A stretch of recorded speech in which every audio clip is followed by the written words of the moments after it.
Hello, this is Michael with FloraPulse, and today I'm excited to show you how to install our sensors into walnut. Most of our sensors are installed into the main trunk of the tree or a scaffolding branch, but we have crops such as walnut, pecan, and avocado where that type of install doesn't work. The sensor basically gets flooded with wounding exudates from the tree, and we just get a zero measurement.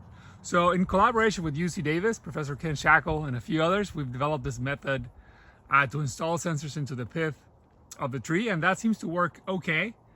In walnut, at least, we're still testing in avocado and pecan.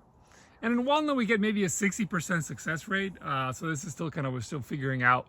But yeah, here it is. And so what we do is, instead of installing in the main trunk, we're gonna install it into the pith of a branch. So what you wanna look for is as a branch about this size, right? About a centimeter-ish in diameter, that has some live tissue at the end of it and around it.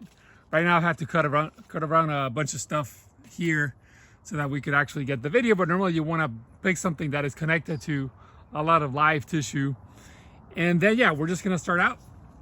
First step is we're gonna cut it. So I'm gonna cut right here, somewhere where it's like relatively straight. Let's see, let's do it so that it's like for the video. Let's do it here. So you want to do a straight cut in an area that's flat. That looks pretty good. And just to show you what the cut kind of looks like, right? I'm taking, so this looks like this. And so this is the little pith, right? So you want a pith where you can actually install the sensor into. So this actually looks great. All right. So the next step is we're going to take this little sensor gadget widget thingy, and we're gonna install it in the pith, right? So it's gonna go right in here. If you can zoom in here, it's gonna go right in here into the pith. And so you won't be able to see it super well, but this is kind of the idea. Actually, if I move the camera a little bit, I might get a better view. So let's see there. Yeah, all right, perfect. And so then, yeah, we're gonna install it. We're gonna put it right here. We have this nose, right? So the sensor is gonna be installed into this sleeve. The nose, this is a longer version, and it goes in here like that, boom. So let's go and do it. So this is why you want to get this cut to be flush, so that everything will seal nicely. All right, so we're going to the pith.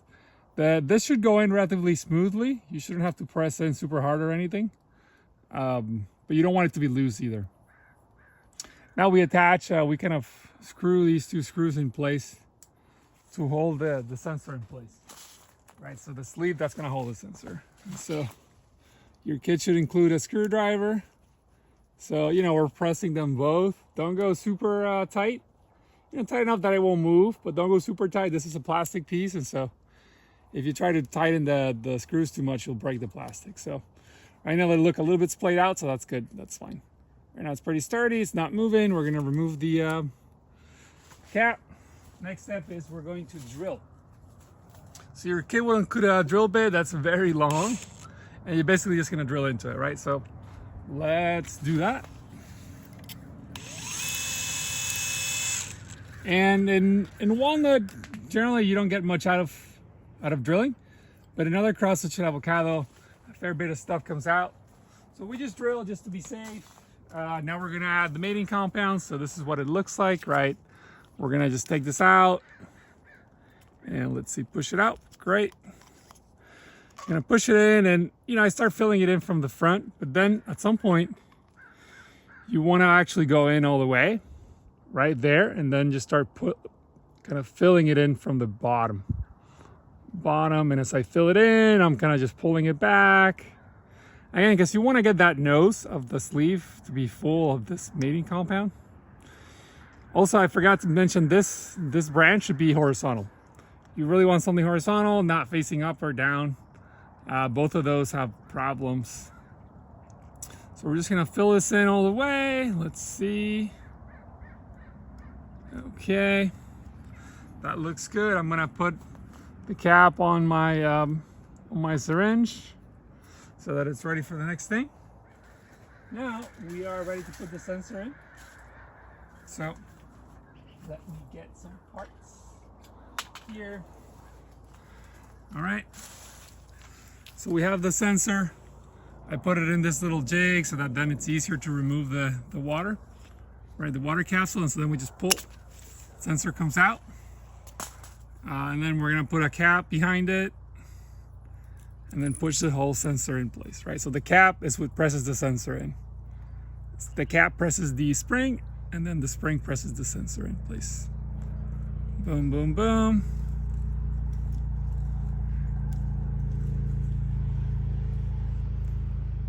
And so then that looks good. All right, so the next step is to kind of clean off this excess compound that you see here. So if I move the camera a little bit, you can see it. Let's move there. And so then, yeah, we're gonna clean this so that we get a good kind of a seal. So you wanna add some water and use a napkin. I kind of forgot my little water bottle, so we're just gonna use this little thing here. I like to have a squirt bottle for that, but right now I kind of forgot, so I'm just gonna have to do it like this. And so this is just water from a can. And you know, the idea here is, and ideally you just use the squirt bottle to kind of just remove all the water. Let's see here. Squirt bottle is a little bit nicer because it gives you more force to do it with, right? But the idea is you want to remove all this extra mating compound, anything that came out from both sides, so that then you'll get a good seal when we do the sealant. So water and a napkin. Again, just remove everything as best you can. That looks pretty good, right? And so then, yeah, now we're ready for the next step, which we're going to add mating compounds, the sealant. So this is M1, it's a sealant we use. Don't use anything else. This works great. We're gonna remove it. Normally it's sealed, so you might need to cut this. And then, yeah, we'll just apply it. Just gonna apply it here, right? You know, the point is to seal around us, so you wanna like really just get it in everywhere, really get it in there, not just cover it, get it in between the sleeve and the wood. And then I'm gonna go on the other side. Can't really see it, but it's really just the same thing, right? So you wanna just really get it in there. Get it nice and sealed. That looks great. So we're almost done by this point. The last step is to put a bit of insulation, let's just say a covering around it. And so, let's see here. I like to cut my insulation to be a square, about, I don't know, this size. Not that it really matters that much. And then we're gonna make a little burrito, right? So actually, first of all, you wanna attach the sensor to the tree. So we're doing that. And that just prevents it from moving or anything. So, you know, obviously you're gonna have something connected here. Right now I'm just doing a test install just to show you. And then, yeah, let's just cut this off. Boom. And yeah, we're gonna put this over it. So, you know, we're just kind of covering the sensor like that. And then 2 zip ties will do it. 1 zip tie back here. Boom. And then another one here. And you know, the point of this is not to strangle the sensor or anything. It's just to keep it, really to keep the sunlight out. So you want to just, you know, leave it a little bit loose, that sort of thing. This looks great. Now we can finally clean this up and we're good to go. Thank you so much. Hope that helps. Bye.